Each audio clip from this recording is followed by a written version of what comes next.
शुक्लांबरधरां विष्णुं शशिवर्णं चतुर्भुजं प्रसन्नवदनं ध्यायेत् सर्वविघ्न उपशान्तये। ओम नमः शिवाय परमेश्वराय शशिशेखराय नमः। ओम भवाय गुणशंभवाय शिवतांडवाय नमः। ओम ओम सौं सरवणभव श्रीं ह्रीं क्लीं क्लौं सौं नमः। गुरु ब्रह्मा गुरु विष्णु गुरुर्देवो महेश्वरा गुरुः साक्षात् परब्रह्मं तस्मै श्री गुरवे நமக. என்னை வழிநடத்தி கொண்டிருக்கும் அனைத்து குருமார்களுக்கும் எனது வணக்கத்தை தெரிவித்துக் கொள்கிறேன். குருவருள் ஆன்மீக மையத்தில் இணைந்திருக்கும் அத்தனை ஆன்மாக்களுக்கும் எனது வணக்கம். தெளிவு குருவின் திருமேனி காண்டல், தெளிவு குருவின் திருவார்த்தை கேட்டல், தெளிவு குருவின் திருவார்த்தை செப்பல், தெளிவு திருவுரு சிந்தித்தல், தெளிவு குரு ஒரு சிந்தித்தல் தானே. இன்னைக்கு ஒரு திருக்குறள் பார்த்துட்டு நம்ம செஷனுக்குள்ள போலாம். நம்ம இப்ப பார்த்துட்டு இருக்கிறது அந்த இல்வாழ்க்கை அப்படின்ற அந்த அதிகாரம். துறந்தார்க்கும் துவாதவர்க்கும் இறந்தார்க்கும் இல்வாழ்வான் என்பான் துணை. அதாவது இந்த குடும்பத்துல இருக்கவங்க அவங்களுக்கு என்ன கடமை அப்படின்றதுதான் நம்ம இப்போ ஒவ்வொரு வாரமும் பார்த்துட்டு வரோம் இல்லையா. ஏன்னா நம்மளுடைய சொசைட்டில 90% மேல குடும்பத்தார் தான் இல்லையா. நம்ம இந்த மாதிரி ஸ்பிரிச்சுவல்ல இருக்காங்க, அவங்க வேற எந்த பக்தி மார்க்கமோ இல்ல ஞான மார்க்கமோ வேற எந்த ஒரு இதுல இருந்தாலும் முக்காவாசி பேர் அவங்க குடும்பஸ்தர் தான். கல்யாணம் பண்ணிக்கிட்டாதான் குடும்பஸ்தர் அப்படின்றது கிடையாது இல்லையா. அவங்க அம்மா அப்பாவோட இருக்கிறாங்க அப்படின்னாலும் அவங்க குடும்பத்துல தானே இருக்காங்க, அதுவும் குடும்பம் தானே. அதனால இது அப்ப சொசைட்டில இருக்கிற எல்லாத்துக்கும் சேர்த்துதான் இங்க திருவள்ளுவர் இந்த இலக்கணம் சொல்றாரு. அவங்க எப்படி இருக்கணும் அப்படின்ற அந்த இலக்கணம் சொல்றாரு. என்ன அப்படின்னா, பற்றற்ற துறவிகளுக்கு அவங்கதான் ஃபீட் பண்ணணும். அதாவது அவங்கதான் அவங்களுக்கு தேவையானதை பண்ணணும். அதுக்கப்புறம் சாரி, அது போன வாட்டி பார்த்தது. இறந்து தென் திசையில், அதாவது இந்த கற்பசாமி, அதுக்கப்புறம் இந்த மாதிரி சில சாமிகள் எல்லாம் இருக்கும் இல்லையா, எல்லை அந்த மாதிரி இருக்கும் இல்லையா. அவங்கெல்லாம் உயிர் வாழ்ந்து அந்த ஒரு நிலையை அடைஞ்சு இது பண்றதுனாலதான் அவங்கள அந்த காவல் தெய்வமாக, இந்த மாதிரி எல்லாம் நம்ம குலதெய்வமாக இருக்கிறவங்களும் எல்லாரும் இருந்து அதுக்கப்புறம் மறைஞ்சவங்க தான் அவங்க. அதுக்கப்புறம் நம்மளுடைய குடும்பத்துல இருக்கிற மூத்தவங்க அவங்க, அந்த மாதிரி இறந்து தென் திசையில் வாழ்பவர்கள். ஓகேயா. அதுக்கப்புறம் தேவர்கள்னா யாரு? சூரியன், சந்திரன், இந்திரன், இவங்க எல்லாருமே தேவர்கள் தானே. இப்ப நம்ம பொங்கல் செலிப்ரேட் பண்றோம் அப்படின்னா அங்க சூரியனை தானே நம்ம வழிபாடு பண்றோம். சூரியனுக்கு தானே ஒரு நன்றி தெரிவிக்கிறோம். அந்த மாதிரி எல்லாமே அது பேஸ்லதான் இருக்கிறது. அதுக்கப்புறம் விருந்தினர். ஓகேயா. அதுக்கப்புறம் சுற்றத்தார். விருந்தினர்னா வீட்டுக்கு வர்றவங்க தான் விருந்தினர். விருந்தினர் வேற, சுற்றத்தார் வேற. சுற்றத்தார் அப்படின்றது நம்ம நம்ம ஒரு அத்தை, மாமா, பாட்டி, சித்தப்பா, சித்தி, அவங்களுடைய சம்பந்தி, அது எல்லாமே சேர்ந்தது தானே அந்த குடும்பத்தார். மாயாண்டி குடும்பத்தார்னு கூட ஒரு மூவி வந்திருக்கும் இல்லையா, அது பெரிய குடும்பமா காட்டுவாங்க. ஸோ அப்படிதான் ஆக்சுவலா. ஓகேயா. அது இந்த 4 பேர் கொண்ட ஒரு இது கிடையாது அந்த மாதிரி. அதுக்கப்புறம் தன்னுடைய குடும்பம் அப்படின்னா தன்னுடைய அம்மா அப்பாவோ, தன்னுடைய குழந்தையோ, மனைவி, இவங்களுக்கெல்லாம் செய்ய வேண்டியது. அப்ப அவங்களுடைய கடமை என்னவா இருக்கு? 5 பேருக்கு அவங்க போஷிக்கணும். யாருக்கு? இறந்து தென் திசையில் வாழ்பவர்கள். அவங்களுக்கு இதெல்லாம் கொடுப்பாங்க இல்லையா, தவசம் கொடுக்கறது, அவங்களுக்கு என்ன செய்யணுமோ அந்த படைக்கிறதுன்னு சொல்லுவாங்க இல்லையா, அதை செவ்வனே செய்யணும். அதுக்கப்புறம் தேவர்களுக்கு செய்ய வேண்டிய மரியாதை. அதுக்கப்புறம் விருந்தினர் வந்தா அதிதிம்பாங்க இதுல, சமஸ்கிருதத்துல. அந்த விருந்தினர்களை ஒரு இறைவனா பாவிச்சு அவங்க மனம் கோணாது பாரு. இந்த காலத்துல எல்லாம் அப்படி கிடையாது. அந்த காலத்துல விருந்தோம்பல் அப்படின்றது அவ்வளவு பெரிய கான்செப்டா இருந்துச்சு. சோ அதுவும் அந்த இல்வாழ்க்கையில் இருக்கிறவனுக்கு ரொம்ப, இல்லறத்தானுக்கு ரொம்ப முக்கியம். அப்புறம் சுற்றத்தாட்டன சுற்றி இருக்கிறவங்களுடைய நல்லது கெட்டதும் அவன் பார்க்கணும். அதுக்கப்புறம் தான் அந்த பர்சனல் ஃபேமிலி அதையும் அவன் வந்து மெயின்டைன் பண்ணணும். இந்த மாதிரி அவங்களுக்கு செய்ய வேண்டியதெல்லாம் செய்யறதுதான், அதுக்கு பேரு தான் அறம். அத வந்து தவறாமல் செய்யறதுதான் இல்லறத்தானுடைய கடமை அப்படின்றத சொல்றாரு. சோ இது ஏன் இதெல்லாம் நம்ம தெரிஞ்சுக்கிறோம் அப்படின்னா, நாம எப்படி இப்ப இருக்கிறோம், அது கரெக்டா இல்ல கொஞ்சம் கொஞ்சமா நம்மள டெவலப் பண்ணிக்கலாமா அப்படின்னு நமக்குள்ள ஒரு விதைய போட்டு வைக்கலாம். அது எப்ப வேணா ஒரு செடியாக, மரமாக வரும். அதனால கண்டிப்பாக ஒரு விதைய நட்டு வச்சிருங்க. இப்ப நம்மளுடைய தலைப்பு என்னது? நம்ம இன்னைக்கு பார்க்க போறது நிலையானதும், நிலையற்றதும். அத வேற விதமா சொல்றேன்னா, நித்தியம், அநித்தியம்னு சொல்லுவாங்க. இல்லையா? நித்தியம்னா என்னது? நிரந்தரமானது. எப்பயுமே மாறாதது. அதுக்கு மாற்றமே கிடையாது. எப்படி பார்த்தாலும் அது மாறாது. அது இறந்த காலத்திலயும் மாறாம இருந்திருக்கும், நிகழ்காலத்திலயும் மாறாம இருந்திருக்கும், வருங்காலத்திலயும் அது மாறாம இருக்கும். ஓகேயா? ஆனா முக்காவாசி இங்க இருக்கிற 99% விஷயங்கள் மாறிக்கிட்டே தான் இருக்கு. இன்க்ளூடிங் இந்த பூமி வரைக்கும். இல்லையா? பூமி கூட வந்து அந்த ஒரு பிரளயம், மகா பிரளயம்னு வர்றப்ப அது உருக்குலைஞ்சு போய் தானே திரும்பியும் ஃபார்ம் ஆகுது. அப்ப அவ்வளோ பெரிய பூமியே வந்து மாறக்கூடியதா தானே இருக்கு. இங்க வந்து அவ்வளோ பெரிய பூமியே அப்படிதான் இருக்கு அப்படின்றப்ப, இங்க நம்மெல்லாம் வந்து நம்மெல்லாம் என்ன அப்படின்றத நம்ம கண்டிப்பா யோசனை பண்ணி பார்க்கணும். நம்மெல்லாம் யாரு? நம்ம என்ன எதுக்கு வந்திருக்கோம்? அப்ப வெறும் இப்படி கொண்டாடிட்டு நம்மளுடைய வாழ்நாள வேஸ்ட் பண்ணிட்டு, வெறும் கைய மட்டும் இது பண்ணிட்டு போறதுக்கா? அப்படின்ட்டு. சோ, இந்த நாம இறைவன் வந்து எப்படியா இருக்காரு? இந்த பிரபஞ்சமாக தான் இருக்காரு. இந்த சைத்தன்யம், சைத்தன்யம்ன்றது என்னது? சுத்த அறிவு. ஓகேயா? அந்த சுத்த அறிவாக தான் இறைவன் இருக்கிறார். சோ அந்த சைத்தன்யம் தான் அந்த பிரபஞ்ச வடிவத்தில் இருக்கு.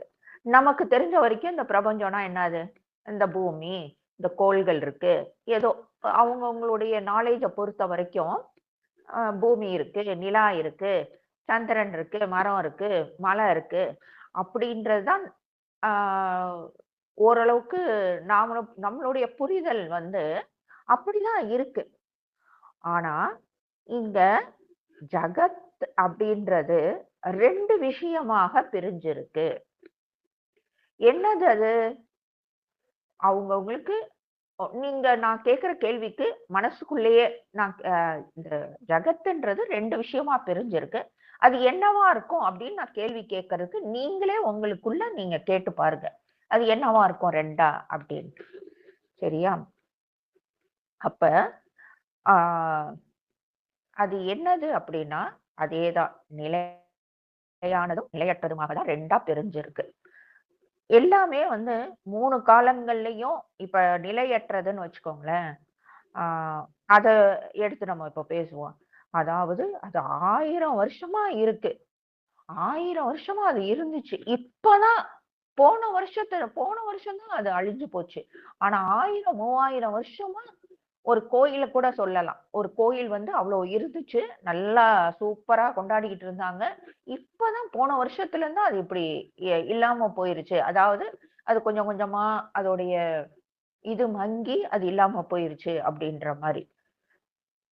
அப்ப அது 1000 வருஷம் இருந்துச்சு அப்படின்றதுக்காக, அது நிலையானதுன்னு நம்ம எடுத்துக்க முடியுமா?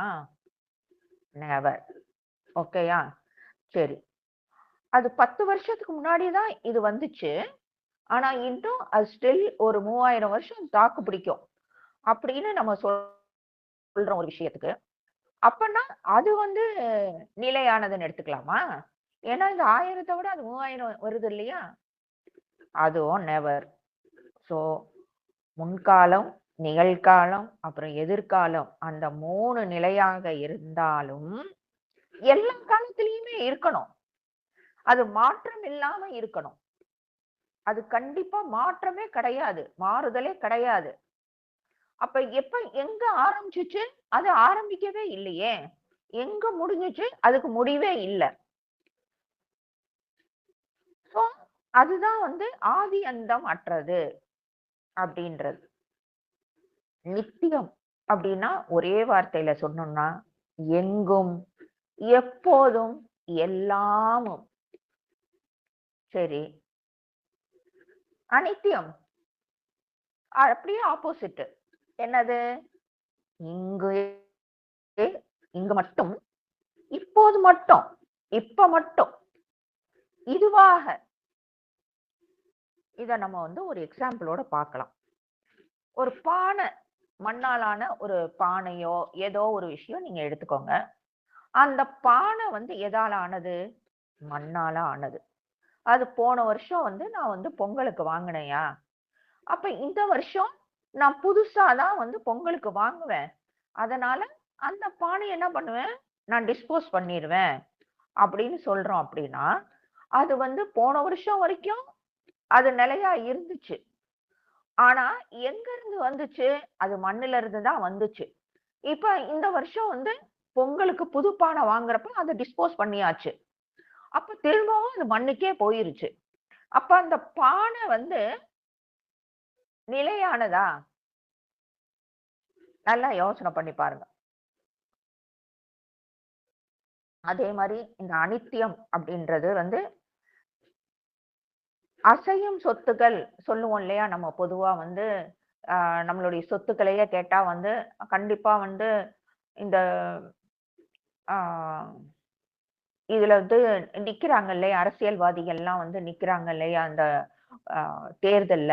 அப்ப வந்து அவங்களுடைய சொத்துக்கள் எல்லாம் எழுதி காட்டுறப்ப வந்து அசையும் சொத்துக்கள், அசையாத சொத்துக்கள் என்கிட்ட இத்தன கார் இருக்கு. அதெல்லாம் வந்து அசையும் சொத்துக்கள், அசையாத சொத்துக்கள் அப்படின்னு அவங்க அவங்களோட இத வந்து ஒரு ரஃப்பாவாவது குறிப்பிட்டு காமிப்பாங்க. ஸோ, இங்க அசையா அசையாத சொத்துக்கள் அப்படின்னு இங்க ஒரு கணக்கு வருது இல்லையா? அது இப்ப வீடு, அவங்களுக்கு ஒரு கல்யாண மண்டபம் இருக்கலாம், அவங்களுக்கு ஒரு காலேஜ் இருக்கலாம். அதெல்லாம் கான்ஸ்டன்ட்டா இருக்கு. அப்படியே ஸ்ட்ராங்கா இருக்கு. ஸோ, அது வந்து நிலையானது அப்படின்னு நம்மளால எடுத்துக்க முடியுமா? கண்டிப்பாக முடியாது. அது ஒரு கட்டத்துல ஒரு 100, 200 வருஷம் ஆனதுக்கு அப்புறம் அத இன்னொருத்தவங்க யாரோ வாங்குறாங்கன்னா, அத இடிச்சுட்டு அவங்களோட இஷ்டத்துக்கு பண்ணுவாங்க இல்லையா? அப்ப அங்க இருந்த காலேஜ், அங்க இருந்த ஏதோ ஒரு பெரிய ஒரு விஷயம் என்னாச்சு? இல்லையே!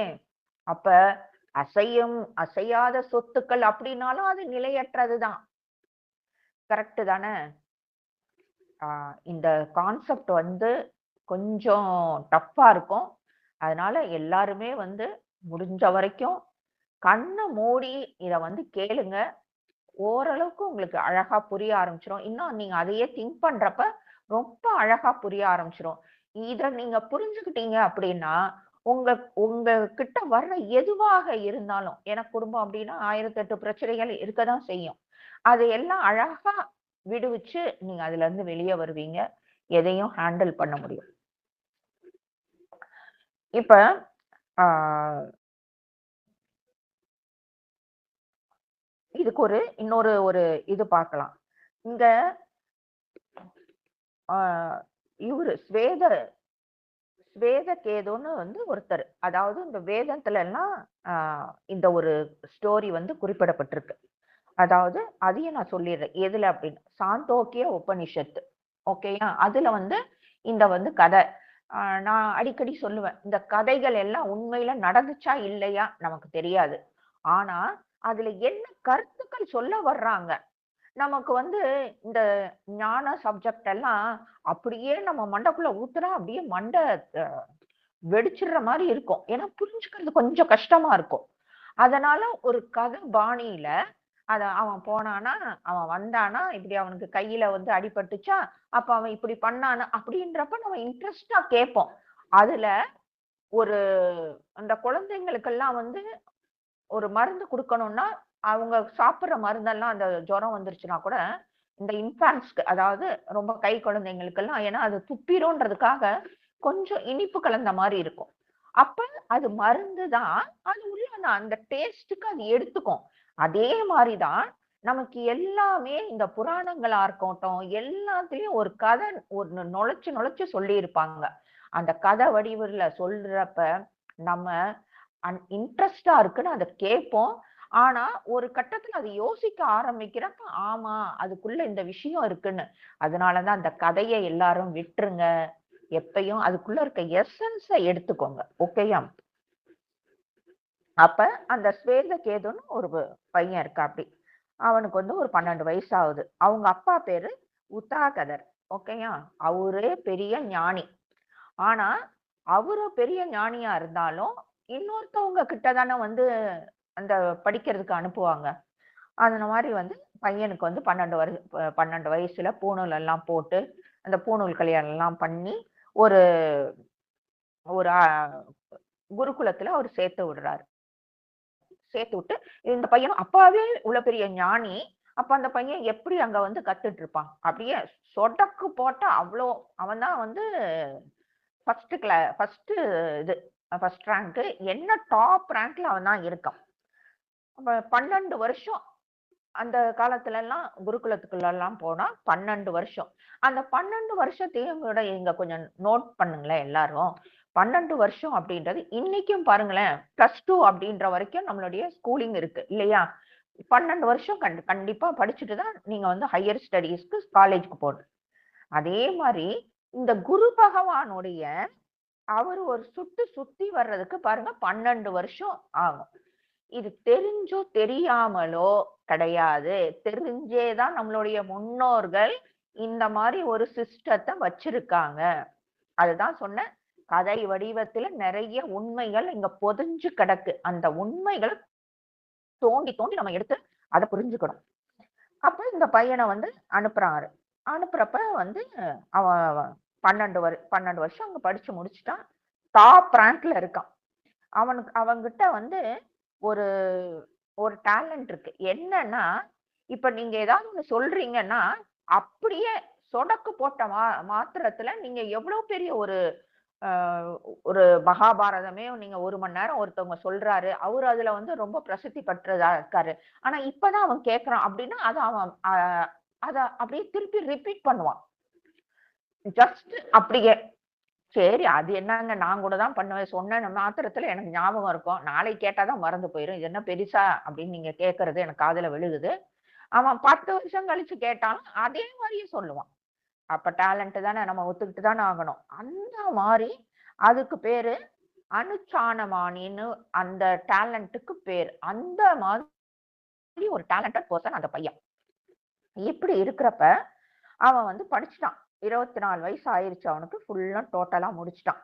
முடிச்ச உடனே அந்த அது அந்த முடிச்சுட்டு அவன வெளிய அந்த கிராஜுவேஷன் அப்படின்ற இதுக்கு வந்து அங்க என்ன பண்ணுவாங்கன்னா, அவனுக்கு ஒரு ஸ்நானம். அதாவது வந்து அவன சுத்தப்படுத்துற மாரி வந்து, நீ வந்து எல்லாத்தையும் முடிச்சுட்ட அப்படின்ற மாரி அவனுக்கு வந்து ஒரு குளிக்க வச்சு, ஒரு ஸ்நாதகன்னு அதுக்கு அந்த அ கான்செப்ட்க்கு பேரு. அத பண்ணி அவன வந்து அனுப்புறாங்க. சரின்ட்டு வீட்டுக்கு வந்துடுறான். வீட்டுக்கு வந்துடுறான்னா, வீட்டுக்கு வர்றப்ப கொஞ்சம் கெத்தா வரான். திமிரா வரான். ஆ! நான் எப்படி படிச்சுட்டு வந்திருக்கேன். என்ன மிஞ்சறதுக்கு என் ஊர்ல ஆளே கிடையாது. ஏன்னா நான் தான் டாப் ரேங்க்கு. என்னுடைய குருவே வந்து அவ்ளோ என்னைய வந்து தாங்குறாரு. அ அந்த அளவுக்கு நான் வந்து டேலண்டட் பெர்சனு அப்படின்ட்டு அவனுக்கு பயங்கர திமிரு. கெத்து கூட இல்ல, திமிரு. அவங்க அப்பா கவனிக்கிறாரு. என்ன கொஞ்சம் பையன் ஓவரா ஆட்டம் ஜாஸ்தி இருக்கே. இவன படிக்க அனுப்புனது வெறும் இந்த ஏட்டு படிப்புக்காக கிடையாது. ஞானம் அப்படின்றா என்னது? எல்லாம் தெரிஞ்சும் தெரியாத மாதிரி, அதாவது அடக்கி வாசிக்கிறது. எப்படி "நரை குடம் தளும்பாதுன்னு" சொல்லுவாங்க இல்லையா? ஞானம் இருக்கும். ஆனா ஞானம் உண்மையான ஞானம் எப்பயுமே வெளிய காமிச்சுக்காது. குறகுடம் தானே கூத்தாடும். அந்த மாரி இந்த பையனோட இருக்கு. சரி, கொஞ்ச நேரம் விடுறாரு. அவன் சாப்பிடுறான். கொஞ்சம் எல்லாத்து கூடயும் பேசுறான். இது பண்றான். எல்லாத்தையும் இது பண்ணிட்டு, அப்புறம் அப்பாட்ட வந்து அவன் எப்படி இருக்கீங்க? என்னான்ட்டு அப்படி எல்லாரும் உட்கார்ந்து பேசுறப்ப, "அப்பா வாப்பா, நான் உன்கிட்ட ஒண்ணே ஒண்ணு கேட்கிறேன். அ அதுக்கு நீ ஆன்ஸர் பண்ணிரு." நான் எப்படி அவன் சொல்றான். "நான் எப்படி படிப்பேன் தெரியுமா? எப்ப பார்த்தாலும் என்னதான் வந்து அ டீச்சர் வந்து என்ன கூப்பிடுவாரு. அவருக்கு எல்லாமே நான் தான். நான் இல்லாம அவரால எதுவுமே பண்ண முடியாது. அப்படி இப்படின்னு அவனுடைய தற்பெருமை பேசிட்டு இருக்கான். அப்ப எல்லாத்தையும் கேட்டுக்கிறாரு. அப்புறம் அவங்க அப்பா கேட்கிறாரு, சரி நான் ஒரு கேள்வி கேட்கிறேன். எனக்கு இந்த கேள்விக்கு ஆன்சர் தெரியலப்பா. நீ தான் உனக்கு தான் ரொம்ப தெரிஞ்சவனாச்சே. நீ அத சொல்ல எனக்கு அப்படின்ட்டு ஒரு பொடி வச்சு கேட்கிறாரு. இவனுக்கு ஆ எனக்கு தெரியாதது எதுவுமே இல்ல. அந்த அளவுக்கு நான் வந்து நாலேஜபிள் பெர்சன் அப்படின்ற மாரி அவன் வந்து கேளுங்க அப்படின்னா. என்ன ஒண்ண நீ தெரிஞ்சுக்கிட்டீன்னா, எல்லாத்தையும் தெரிஞ்சுக்கிட்டதாக அர்த்தம் அப்படின்னு கேட்கிறாரு அவங்க அப்பா. அவனுக்கு அப்படி ஒண்ணு இருக்கா? அவன் யோசிக்கிறான். ஆன்சர் அவனுக்கு கிடைக்கல. அப்புறம் அவனுக்கு தோணுது, இப்படி ஒண்ணு இல்லவே இல்லையே! அப்படின்ட்டு அவங்க அப்பா கிட்ட இப்படி ஒரு கேள்வி நான் கேட்டதும் கிடையாது. இல்ல என்னுடைய டீச்சர் இத சொல்லிக் குடுத்ததும் கிடையாது. அவரு சொல்லிக் குடுக்குறாரு, சொல்லிக் குடுக்கல. நீ கேட்டியா அவர்கிட்ட? எந்த ஒண்ண தெரிஞ்சுக்கிட்டா, எல்லாத்தையும் தெரிஞ்சுக்கிட்டதுக்கு சமானம். நீ அத கேட்டியா?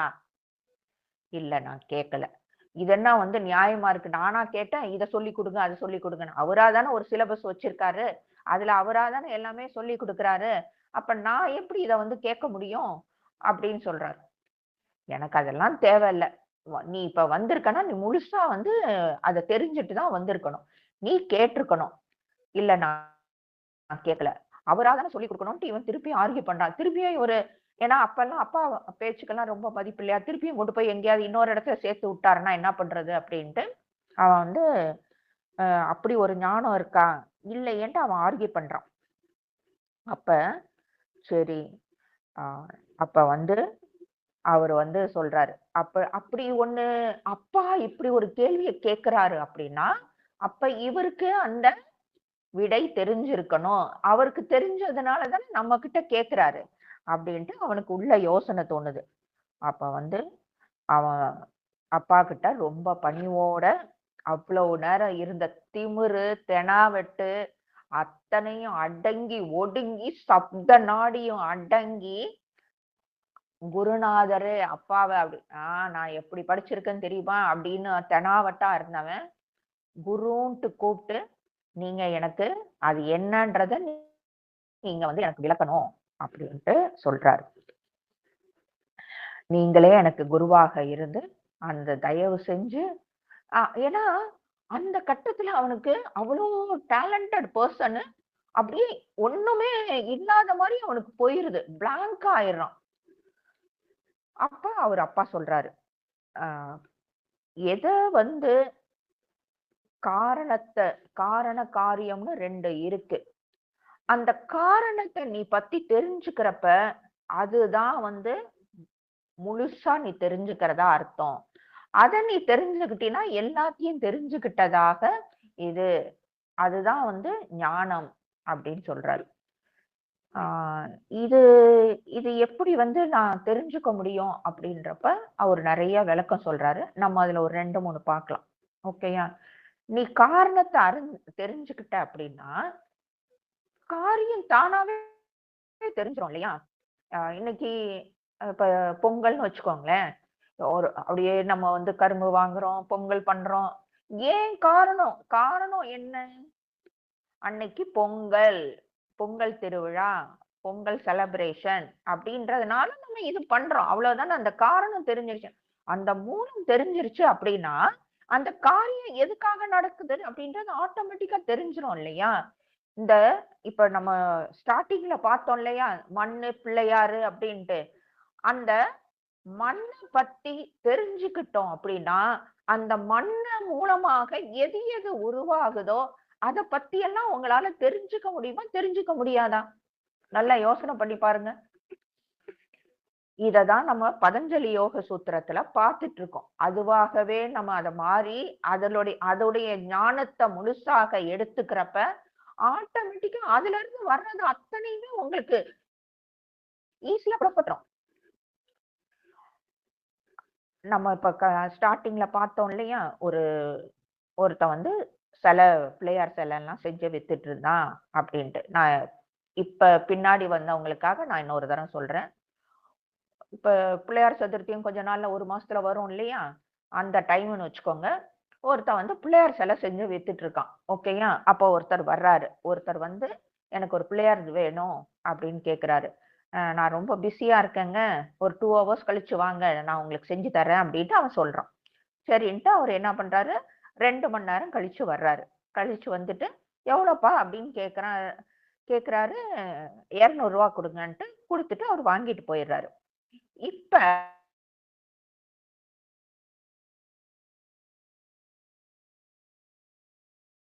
கேள்வி, அவரு அந்த பிள்ளையார் வாங்க வந்தாரு இல்லையா?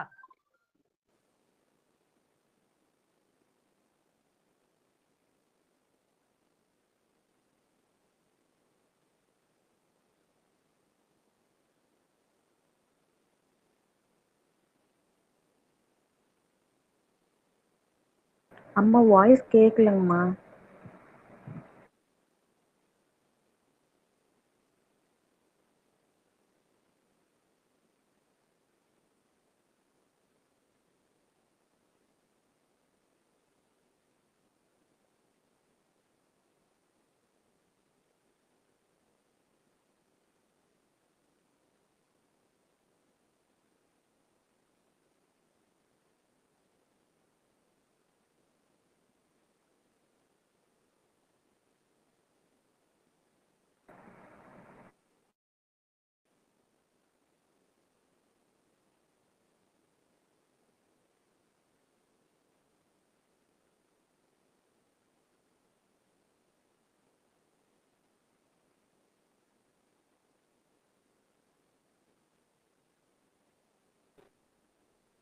மேம் கேக்குதா மேம்? எனக்கு தான் கேட்கலையா?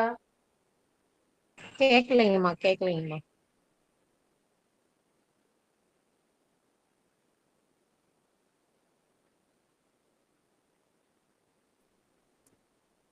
அம்மா வணக்கங்கம்மா. வாய்ஸ் கேட்கலைங்கம்மா.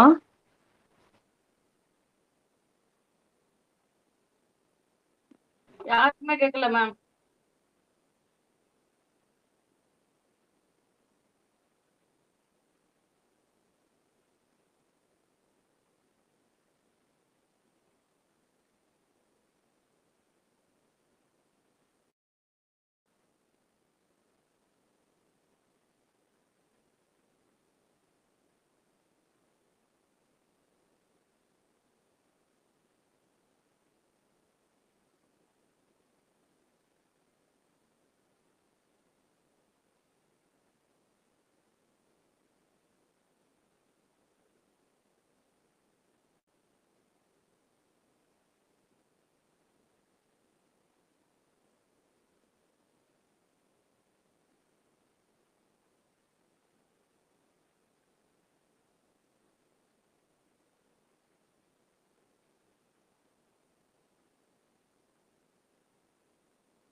கேக்குதா? கேக்குதுங்கம்மா. கேக்குதா? சரி. ஆ சரி, ஓகே. அந்த காசு வந்து அவர் குடுத்துட்டு போனாரு இல்லையா? அப்ப அந்த காசு வந்து குடுத்தது வந்து மண்ணுக்கா? இல்ல பிள்ளையாருக்கா? அந்த உருவத்துக்கா? அப்டின்னா, இங்க மண்ணுக்கு தான் அவரு குடுத்தாரு. மண் இல்லாம எங்க இருந்துப்பா பிள்ளையார் வரும்? அப்டின்னா, மண்ணுக்குன்னா காலையிலேயே அவரு வந்தப்பயே வந்து மண் இருந்துச்சுல்ல, வாங்கிட்டு போயிருக்கலாம்ல. அப்ப அவரு மண்ணுக்கு குடுக்கல. சரி, பிள்ளையாருக்கு தான் அப்டின்னா, பிள்ளையாருக்கு தானே குடுத்தாரு அப்டின்னா, மண் இல்லாம பிள்ளையார் எங்க இருந்து வந்துச்சு? சோ இங்க வந்து பிள்ளையாருக்கும் அவரு கொடுக்கல. அப்ப இந்த மண்ணுல வெறும் காலையில வெறும் மண்ணா இருந்தது. 2 மணி நேரம் கழிச்சு அவரு எத சேர்த்து அதுல வித்தாரு? அதுல என்ன கொஞ்சம் உப்பு சேர்த்தாரா? சர்க்கரை சேர்த்தாரா? இல்ல காரம் ஏதாவது சேர்த்து அத வந்து ஒரு ஃபார்ம் பண்ணி வித்தாரா? ஒண்ணுமே அப்படி இல்லையே! ஆனா, அவரு வித்திருக்காரு இல்லையா? அப்ப அந்த பிள்ளையார் சதுர்த்தி கொஞ்சம் நாள் கழிச்சோனே, மறுநாள் பார்த்தீங்கன்னா, அந்த மண்ணுலயே அவரு வந்து முருகன் சிலை, அப்புறம் வந்து காந்தி சிலை, நேரு சிலை, இந்த இதெல்லாம் செஞ்சு விக்கிறார். அப்ப மூலம் வந்து மண்ணா தான் இருக்கு. அதுலருந்து வர்றது நெறைய பொருள் மாறுது இல்லையா? இல்ல ஒரு கத்திரிக்காய் மாரி, ஒரு மாங்கா மாரி, ஒரு அதுக்கான பெயிண்ட் எல்லாம் அடிச்சு, மூலம் வந்து மண்ணு தான்.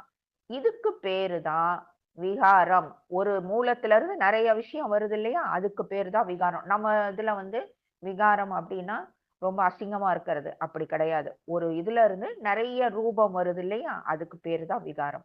அந்த விகாரம் எங்கிருந்து ஆரம்பிக்குதுன்னா, வாக்குல இருந்து தான் விகாரம் ஆரம்பிக்குது. ஓகேயா?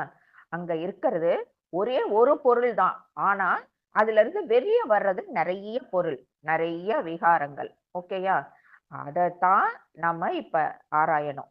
அப்ப நம்ம விகாரங்கள ஆராயணுமா? இல்ல நம்ம மண்ண ஆராயணுமா? யோசிங்க மக்களே! நல்லா யோசிங்க. ஒண்ணே ஒண்ணு தான். அதிலிருந்து அதுதான் மண்ணு. விகாரங்கள் தான் நெறைய. அதுதான் வந்து உண்டாகிட்டே இருக்கு. என்ன? ஆனா உண்டாகும், இருக்கும், ஆனா மறைஞ்சிரும். ஒரு ஃபார்மா வந்து ஒரு விகாரம் அப்படின்றது ஒரு ஃபார்மேஷன். ஓகேயா? அதுதான். இப்ப நானே வந்து உங்களுக்கு முன்னாடி வந்து ஒரு ட்ரையாங்கிள் ஒண்ணு வரையிறேன். இப்ப நீங்க அத பார்த்துட்டு அது என்னன்னு கேட்டா, முக்கோணம் அப்படின்னு சொல்லிடுறீங்க. அத அதையே நான் அப்புறம் மாத்தி ஸ்கொயரா சதுரமா வரையிறேன். அத நீங்க என்னன்னு கேட்டோம்னா சதுரம்ன்ட்டு.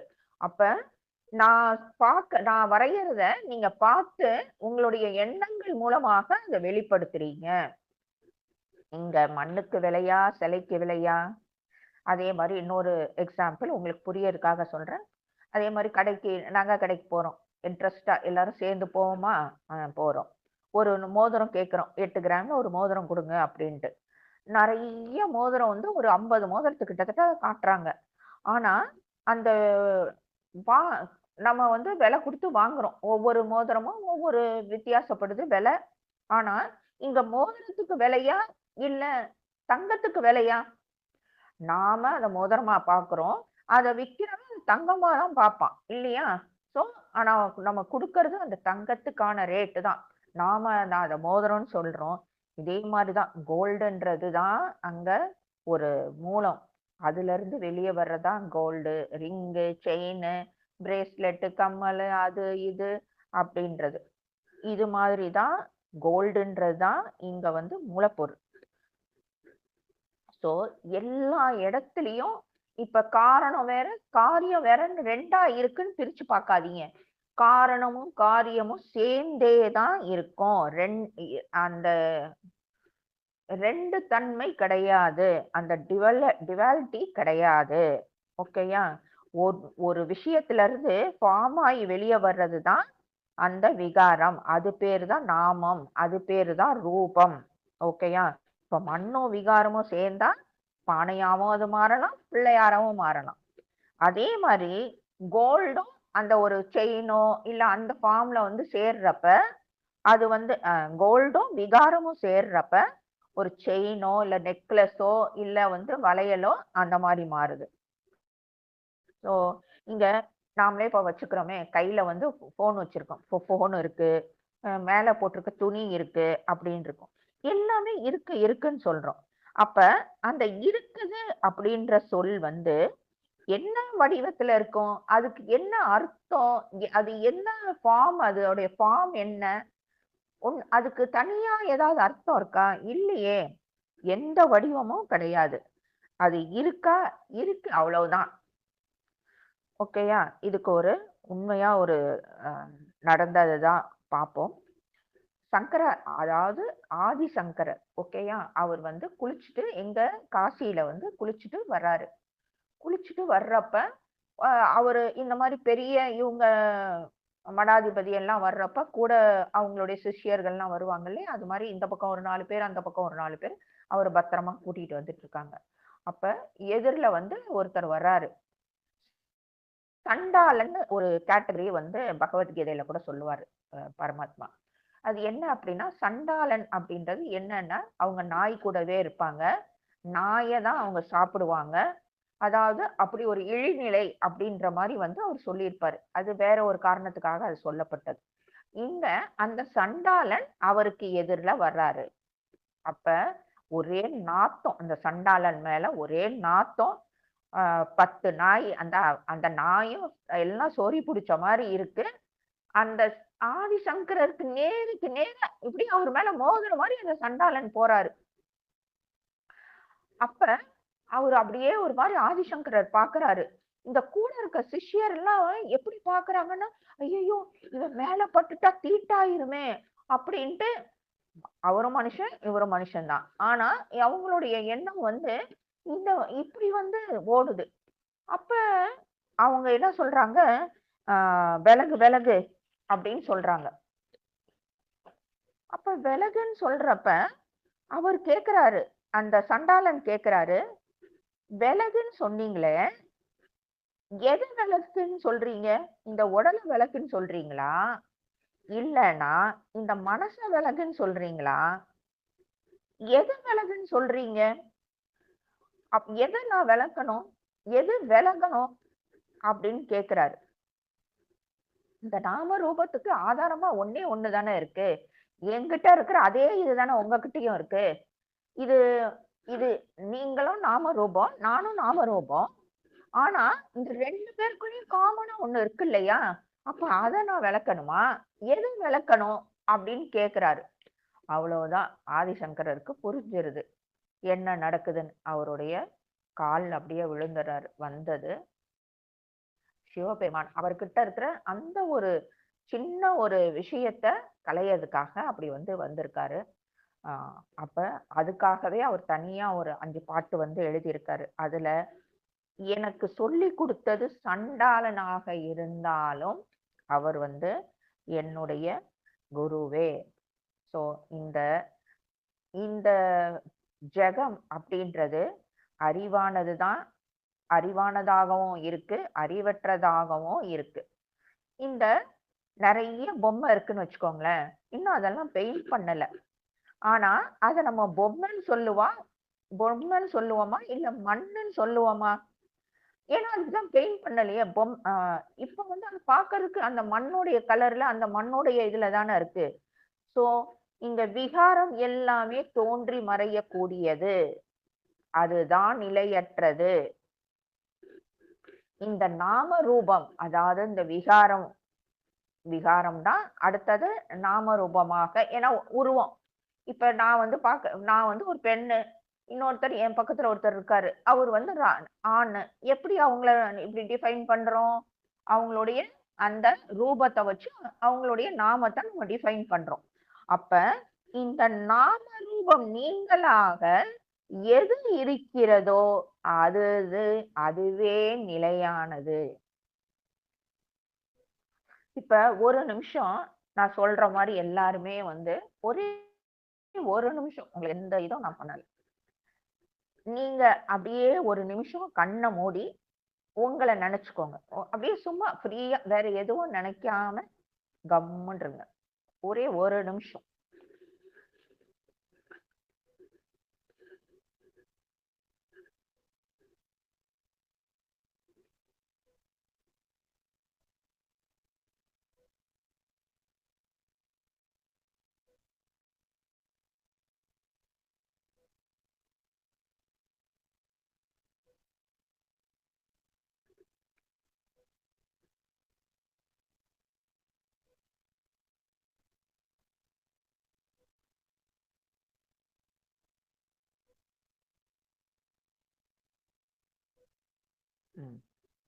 இப்ப எல்லாரும் எப்படி இருந்தீங்க? கண்டிப்பாக யாரும் பேசியிருக்க மாட்டீங்கன்னு நினைக்கிறேன். வீட்லயா இருந்தாலும் மௌனமா இருந்தீங்க. கரெக்டா? இப்ப நீங்க பேசலாம். அப்ப பேசினா அந்த மௌனம் கலைஞ்ச உடனே என்ன வருது? எண்ணங்கள் வர ஆரம்பிச்சிருது இல்லையா? அது வரைக்கும் மௌனமாக இருக்கக்கூடிய ஒரு விஷயம் அந்த மௌனம் முற்று பெறுறப்ப எண்ணங்களாக இது மாறுது. அதுதான் விகாரம். அந்த எண்ணங்கள் முற்று பெறுறப்ப மௌனமா மாறிடுது. கரெக்டா? சோ அத பேஸ புரிஞ்சுக்கோங்க. அந்த மௌனம் தான் காரணம். அந்த எண்ணங்கள் தான் விகாரம். அந்த எண்ணங்களை கலந்துட்டீங்க அப்படின்னா அந்த ஆஹ் இந்த சத்து அப்படின்ற விஷயத்த புரிஞ்சுக்கலாம். ஏன்னா நிறைய பேர் ஆஹ் சொல்லுவாங்க இல்லையா, இறைவன் வெளியே இருக்காரு, ஆனா இங்க அந்த இறைவனே அந்த ஆதிசங்கரருக்கு உனக்கு இருக்காரு, எல்லாருக்குள்ளயும் இறைவன் இருக்காரு. இறை அப்படின்ற ஒரு விஷயம் எல்லாருக்குள்ளயுமே இருக்கு. அது ஒன்றே நிலையானது. மற்ற அத்தனையும் நிலையற்றதுதான். ஒரே வார்த்தையில அடிச்சுட்டு போயிடணும். வாழ்க வளத்துடன்.